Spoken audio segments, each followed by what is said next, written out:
এক্ষুনি সানরাইজ হবে। তুমি চলো আমার সঙ্গে। তুমি যাও মুনি। আমার ওস ভালো লাগে। মুনিয়া কঠিন গলায় বলল, শোনো সাব, আমাদের এখানে যারা আসে তারা কিন্তু বেড়াতেই আসে।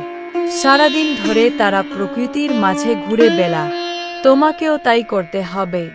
তোমাকে আমার সঙ্গে এখন যেতেই হবে। রণদীপের কোনো আপত্তিই টিকল না। বাধ্য ছেলের মতো শালটা গায়ে জড়িয়ে ও ঘর থেকে বেরিয়ে এল।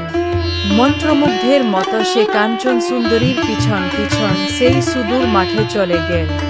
মাঠ পেরিয়ে তারা পায়ে হাঁটা পথ ধরে সামনের পাহাড়ে উঠতে লাগল। কিছু দূর যাবার পর রণদীপ দাঁড়িয়ে পড়ল। পাহাড় চড়া অভ্যেস নেই তো, তাই হাঁফিয়ে গেছে। কাঞ্চন সুন্দরী পেছন ফিরে জিজ্ঞেস করে, কি হল এস? সূর্য যে উঠে গেল। রণদীপের করুণ অবস্থা দেখে সে ফিরে এসে দ্বিধাহীনভাবে তার হাতটা ধরে বলল, এস, রাস্তার দিকে চোখ রেখে সাবধানে চলে এস। দেখ, আমার হাত ছেড়ে দিও না যেন। আবার শুরু হলো তাদের পথ চলে। সরু খাড়াই পাহাড়ি সুড়িপথ ধরে কিছু দূর চলার পর রণদীপ আবার হাঁফিয়ে পড়ল। রাস্তার পাশে একটা গাছে হেলান দিয়ে সে বলল, আমি আর পারছি না, চলো ফিরে যাই। কাঞ্চন সুন্দরী তার পা দুটোকে বাচ্চা মেয়ের মতো দাপিয়ে বলল, এসো না, আর একটুখানি পথ দে, এক্ষুনি সূর্য উঠে যাবে।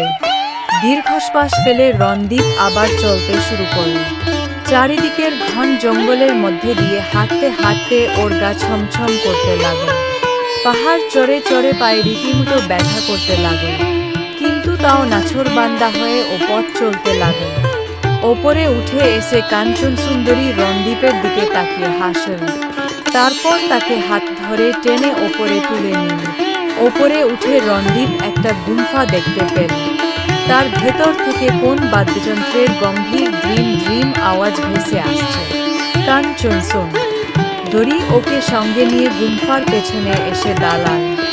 সামনেই নীল আকাশের নিতে কাঞ্চনজঙ্ঘার তুষার শুভ্র চূড়ায় রং ধরেছে। রণদীপ মোহিত হয়ে সেদিকে চেয়ে রইল। এসে কোথায় এসে পড়ল। এক কাছ থেকেও তাকে পাওয়া সম্ভব। আর ওই চূড়াগুলি কাদের? ওদের তো আগে দেখেনি রণদীপ। কাবরুর ডান দিকে দূর থেকে দূরান্তে ক্রমশ আবছা হয়ে গেছে একটি তুষার সীম। কোনটির অতি তীক্ষ্ণ অবনম, কোনটি খর্বাকৃতি, কোনটি আবার শাখা প্রশাখায় বিস্তৃত। নাম না জানা ওই পর্বতচূড়াগুলি কেমন যেন স্বপ্নের জগৎ বলে মনে হচ্ছে। রণদীপ এবার বাদিকে চোখ সরিয়ে আনল।